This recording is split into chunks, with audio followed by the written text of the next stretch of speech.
একটা বিষয় আপনাদের মাধ্যমে প্রধানমন্ত্রীকে বলতে চাই, সরকারকে বলতে চাই। কিছু দূর পিছনে গেলে পাবেন চট্টগ্রাম জামে মসজিদ। এটা হলো চট্টগ্রামের একটা ঐতিহ্য। বাংলাদেশে অনেক বড় বড় মসজিদ আছে, কোন মসজিদের ইমাম নবী করিম সাল্লাল্লাহু আলাইহি ওয়াসাল্লামের বংশধর নাই। কিন্তু এই মসজিদ বানানোর পর থেকে অদ্যাবধি নবী করিম সাল্লাল্লাহু আলাইহি ওয়াসাল্লামের বংশধরদের মাধ্যমে পরিচালনা হয়ে আসছে। আমি কালকে জুমার নামাজে গিয়েছিলাম, ওখানে দেখলাম একটা জরাজীর্ণ অবস্থা। শহীদ রাষ্ট্রপতি জিয়া রহমানের সময় কিছু মেরামতের কাজ হাতে নেওয়া হয়েছিল। এখন আমি প্রধানমন্ত্রীকে অনুরোধ করব, আমাদেরকে ধ্বংস করে দিয়েছে গত 15-20 বছর।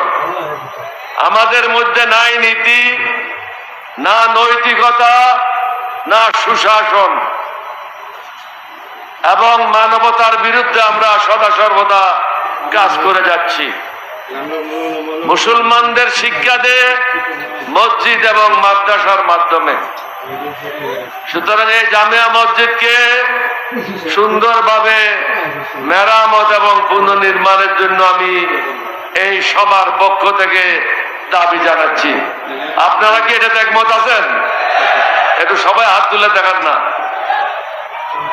আর একটা জিনিস লক্ষ্য করেন নাই, কালকে কিন্তু বিকাল পর্যন্ত এখানে বৃষ্টি হয়েছে। আজকে ঢাকাতেও বৃষ্টি হচ্ছে, কক্সবাজারেও বৃষ্টি হচ্ছে, কিন্তু চট্টগ্রামে এখন বৃষ্টি নাই। এখন বুঝেন আল্লাহর রহমত কোথায়। আপনারা মিটিং করতে কোনো কষ্ট পাচ্ছেন না, আরামে আছেন। আবার এখন মেঘ এসে গেছে, রোদও নাই। আল্লাহ আপনাদেরকে বিভিন্ন ভাবে সাহায্য করছেন, কিন্তু আমাদেরকে আমাদের ঈমান ঠিক করতে হবে। অল্পের মধ্যে আমরা হতাশ হয়ে যাই, এই হতাশ মানে আমাদের মধ্যে ঈমান নাই। কারণ গত 15 বছর আমাদেরকে শিক্ষা দিয়েছে কিভাবে বেঈমান হইতে হবে, কিভাবে মুনাফিক হইতে হবে, কিভাবে দুর্নীতিবাজ হইতে হবে, কিভাবে সুদখোর হইতে হবে, কিভাবে জেনা করতে হবে, কিভাবে মানুষের ঘর দখল করতে হবে। এটা থেকে আমাদেরকে বেরিয়ে আসতে হবে। মানুষ মানুষের জন্য, মানুষ গরু ছাগলের জন্য না। তারেক রহমান সাহেবকে অনুরোধ করব,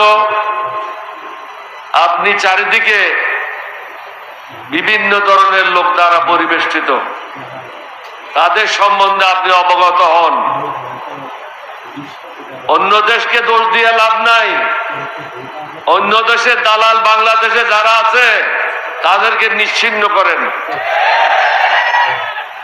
আগে ঘর সামলান, তারপরে বাইরের কথা চিন্তা করেন। ইন্দুর তো আমার ঘরে, যে ইন্দুররা সবসময় বাংলাদেশের স্বাধীনতা সার্বভৌমত্ব বিভিন্ন করার জন্য দিল্লি ভিজিট করেছে।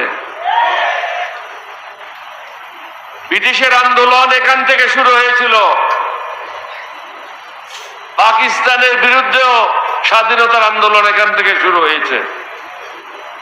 এই সরকারের বিরুদ্ধে যদি প্রয়োজন হয়, এখান থেকেই শফিকুর রহমান সাহেবের নেতৃত্বে আন্দোলন ইনশাল্লাহ শুরু হবে। আপনারা সদা সর্বদা প্রস্তুত থাকবেন।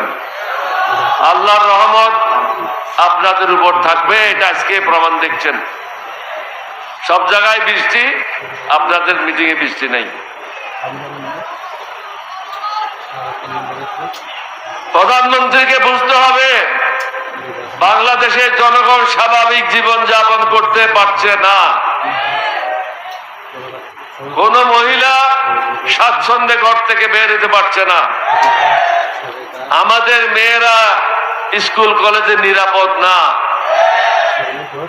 ব্যবসা বাণিজ্য যারা করে তারা নিরাপদ না। যদিও ডাকাতেরা এখন ক্যালকাটায় আছে, চোররা তো বাংলাদেশে আছে। সুতরাং তাদের হাত থেকে আমাদেরকে রক্ষা করতে হলে আপনাকে কঠিন হতে হবে, কঠোর হতে হবে। জি হুজুর করে সরকার চলে না। আর আপনার জায়গায় অন্য কেউ প্রক্সি দেবে, এটাও ঠিক না। আপনাকে বলতে হবে I am the prime minister, এবং আমি কথা বলবো, আমার কোনো চাকরের প্রয়োজন নাই। নিজকে প্রধানমন্ত্রী হিসাবে প্রতিষ্ঠা করেন।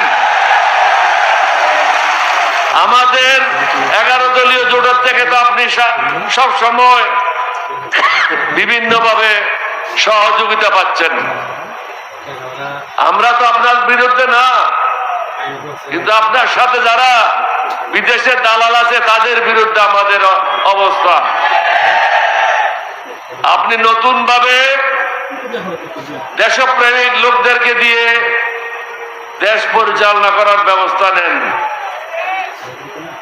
আমাদের অনেক বক্তা এখানে বলেছেন যে আপনাদেরকে সুযোগ দেওয়া হবে, আমাদের পক্ষ থেকে কোনো ধরনের আপনাদের বিরুদ্ধে আচরণ করা হবে না, কিন্তু আমাদেরকে অস্বস্তিকর অবস্থা থেকে মুক্তি দিতে হবে।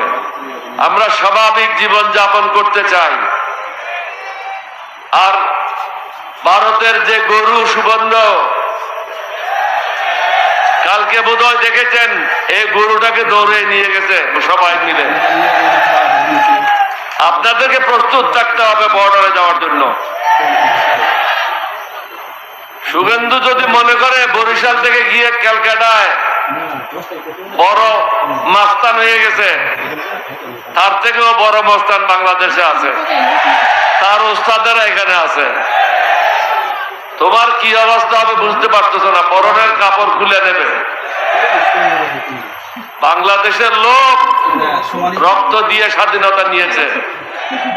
তোমরা ভারতের স্বাধীনতার জন্য তোমাদের কোন লোক আগে যায় নাই, মুসলমানরাই আগে গিয়েছিল। তোমাদের স্বাধীনতার জন্য তোমাদের কোনো অবদান নাই। যেহেতু সময় নির্দিষ্ট করে দেওয়া হয়েছে, আমি আর বেশি সময় নিতে চাই না। আজকে আমাদের মূল বক্তব্য হচ্ছে আমরা যে সংস্কার চাই, এটা শফিকুর রহমান সাহেবকে আরো শক্তিশালী করার জন্য না, বা আমাদের বিরোধী দলীয় প্রধান হুইপকে আরো বেশি ক্ষমতাশালী করার জন্য না। আমরা চাচ্ছি আপনাদের ক্ষমতা আপনাদের কাছে ফিরিয়ে দেওয়ার জন্য। এবং আমি শফিকুর রহমান সাহেবকে এটাও বলবো, আগামীতে কিভাবে ইলেকশন সুষ্ঠু হবে এখন থেকে আপনাদের লোকদের মাধ্যমে এটা রিসার্চ করেন, গবেষণা করেন। যদি প্রয়োজন হয় ভিন্ন পন্থা অবলম্বন করে সুষ্ঠু নির্বাচনের ব্যবস্থা করেন, যেখানে পুলিশেরও প্রয়োজন পড়বে না, আর্মিরও প্রয়োজন পড়বে না। বিগত নির্বাচনে সবাই তো ছিল, তারপরেও তো চুরি ডাকাতি হয়েছে, তাহলে ওদের রেখে লাভ কি? আমাদেরকে ভিন্ন চিন্তা করতে হবে। আমি আশা করব যারা আজকে এখানে এসেছেন আপনারা কথাগুলি আপনাদের মধ্যে সীমাবদ্ধ রাখবেন না, যেখানে যান সবাইকে বলবেন আমরা সংস্কার চাই দেশের মঙ্গলের জন্য। আমি তো একটা মিটিং এ বলেছি তারেক রহমান সাহেবের ভয় পাওয়ার তো কোনো কারণ নাই। আপনি 2 বার প্রধানমন্ত্রী থাকতে পারবেন, 2 বার রাষ্ট্রপতি থাকতে পারবেন, 20 বছর সুযোগ পাবেন, আর কয় বছর দরকার? তাহলে এই যারা আপনাদেরকে কুপরামর্শ দিচ্ছে তাদের কথা কেন শুনছেন? সংস্কারগুলি প্রয়োজন দেশের মঙ্গলের জন্য, এটা কোনো জমাতের জন্য না, 11 দলীয় জোটের জন্য না। আপনি 2 দিন আগে আমি শুনেছি, কতদূর সত্য বা মিথ্যা আমি জানি না, কোন একটা আর্মির ফাংশনে আপনি বলেছেন যে সংস্কারগুলি আপনি অক্ষর অক্ষরে পালন করবেন। তাহলে আপনি সেটা যত দ্রুত সম্ভব করেন না কেন, চারিদিকে শত্রু রেখে আপনি বাঁচতে পারবেন না, আপনি রেহাই পাবেন না। আপনি অন্তত বিরোধী দলের সাথে বন্ধুত্ব করেন। বিরোধী দলের সাথে বন্ধুত্ব করার একটাই শর্ত, সেটা হলো আপনারা আমরা মিলে যে দস্তখতটা করেছি সেই দস্তখতটা হলো জনগণের পক্ষ থেকে এবং জনগণের রায়ের মাধ্যমে অনুমোদন দেওয়া হয়েছে। সেটা হলো সংস্কার। আর ব্যক্তিগত জীবনে আমরা স্বস্তি চাই, হারামজাদাদের হাত থেকে মুক্তি চাই, যাদের কারণে দেশে অশান্তি তাদের হাত থেকে মুক্তি চাই, বিদেশি দালালদের হাত থেকে মুক্তি চাই, তাদেরকে চিহ্নিত করেন। আমি শুনেছি আপনি ইতিমধ্যে সচিবালয়ে যারা দালালি করে তাদেরকে চিহ্নিত করতেছেন। আপনি কেন চিহ্নিত করেন না? থানায় যারা দালালি করে তাদেরকে চিহ্নিত করেন, উপজেলায় যারা দালালি করে তাদেরকে চিহ্নিত করেন। এবং আমি শুনেছি কিছু কিছু বাহিনী যাদের দায়িত্ব হলো শুধু সামরিক সশস্ত্র বাহিনীর অভ্যন্তরে কাজ করা, তাদের প্রতিনিধিরা উপজেলায় পর্যায়ে কেন? ওখানে তো কোনো উপজেলা পর্যায়ে প্রয়োজন নাই। যার যেটা কাজ সেটা ডিফাইন করে দেন, নির্দিষ্ট করে দেন। বিভিন্ন থানায় ফোর্সেস ইন্টেলিজেন্সের লোকেরা পদায়ন হয়েছে। কি কারণে? ফোর্সেস ইন্টেলিজেন্সের কাজ কি? এয়ারফোর্স, নেভি, আর্মি তারা কি করছে না করছে এটা দেখা, জনগণের বিষয় দেখা তাদের দায়িত্ব না। তাদেরকে আপনি দুর্নীতিগ্রস্ত করছেন, কারণ যাদেরকে নমিনেশন দিয়েছেন তাদের মধ্যে 1/3 অশিক্ষিত আর 1/3 হলো লুটেরা, যারা আমাদের টাকা লুণ্ঠন করেছে তাদের সাথে প্রেম প্রীতি করছেন। দরকার হবে না, আমি শেষ করতেছি। যারা আমাদেরকে ধ্বংস করেছে তাদের সাথে মহব্বত করছেন। ব্যাংকে কোনো টাকা তো নাই, এটা হলো আপনাদের টাকা, জনগণের টাকা লুণ্ঠনকারীদের সাথে তাদের সাথে কিসের মহব্বত? হাত পা ভেঙে গুঁড়া করে দেন, যাকে যেখানে পান ধরেন। এখানেও যদি কোনোখানে পান তাদেরকে ধরেন, হাত পা গুঁড়া করে দিয়ে থানায় সোপর্দ করেন। এরা হলো দেশের শত্রু, জনগণের শত্রু। আপনারা যারা আসছেন এখানে, আপনাদের একটা নীতি আছে, নৈতিকতা আছে, আপনারা দেশে সুশাসন চান। এর বাইরে যারা আছে, যারা এগুলি বিশ্বাস করে না, তাদের বিরুদ্ধে অবস্থান গ্রহণ করেন। আপনাদের সবাইকে ধন্যবাদ। আমি চট্টগ্রামবাসীর পক্ষ থেকে যারা এখানে মেহমান, বিভিন্ন জেলা থেকে এসেছেন, বিভিন্ন দলের মেহমান, সবাইকে আন্তরিক ধন্যবাদ এবং মোবারকবাদ জানাচ্ছি। এই বলে আমি আমার বক্তব্য শেষ করছি। আসসালামু আলাইকুম ওয়া রাহমাতুল্লাহি ওয়া বারাকাতুহু।